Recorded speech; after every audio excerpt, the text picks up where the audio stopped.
নমস্কাৰ, আপোনালোকক Monalisa Assamese traditional জুৱেলাৰীলৈ স্বাগতম জনাইছোঁ। আজি খুব ধুনীয়া ধুনীয়া কপাৰ বেছ গ'ল্ড পলিচ সফল বনোৱা গহনা লৈ আহিছোঁ। চাওক এইবিলাক ধুনীয়া ধুনীয়া কাণফুলি আহিছে, এইবিলাক কাণফুলিৰ যোৰা। আপোনালোকৰ যদি ভাল লাগে মোৰ লগত হোৱাটছআপ নম্বৰত যোগাযোগ কৰিব আৰু মোৰ শ্ব'ৰুমতো আহিব পাৰিব। মোৰ শ্ব'ৰুমটো আছে Guwahati 6 mile VIP road, people's মাৰ্টৰ অপজিটত আছে মনালিছা আছামিজ ট্ৰেডিশ্যনেল জুৱেলাৰী। মোৰ শ্ব'ৰুমত কপাৰ বেছ চিলভাৰ বেছ দুইটাই পাব আপোনালোকে। চিলভাৰ বেছৰ যদি আপোনালোকে কাষ্টমাইজ কৰিব বিচাৰে কাষ্টমাইজো কৰিব পাৰিব, আৰু চিলভাৰ বেছত মই এতিয়া ইনষ্টলমেণ্টৰো দিয়া হৈছে মোৰ শ্ব'ৰুমৰ পৰা। আপোনালোকে যদি ইনষ্টলমেণ্টত চিলভাৰ বেছৰ গহনা ল'ব বিচাৰে মোৰ লগত যোগাযোগ কৰিব পাৰিব। যেনেকুৱা ধৰণৰ আপোনাক গহনা লাগে তেনেধৰণে বনাই দিয়া যাব, আৰু ইনষ্টলমেণ্টত আপোনালোকে গহনাসমূহ ল'ব পাৰিব।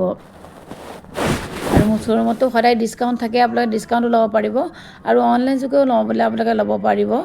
অনলাইনত আপোনালোকক যদি ফুল এড্ৰেছ দিয়ে মই আপোনালোকক কোৰিয়াৰ কৰি আপোনালোকৰ এড্ৰেছত পঠিয়াই দিম গহনা। আহক আৰু মোৰ ডিছকাউণ্টসমূহ আপোনালোক লওক, মোৰ গহনাবিলাক চাই এবাৰ শ্ব'ৰুমত আহি চাই যাবহি। বহুতেই ভাল লাগিব আপোনালোকক এবাৰ চাবলৈ পালে। আহক আৰু ধন্যবাদ।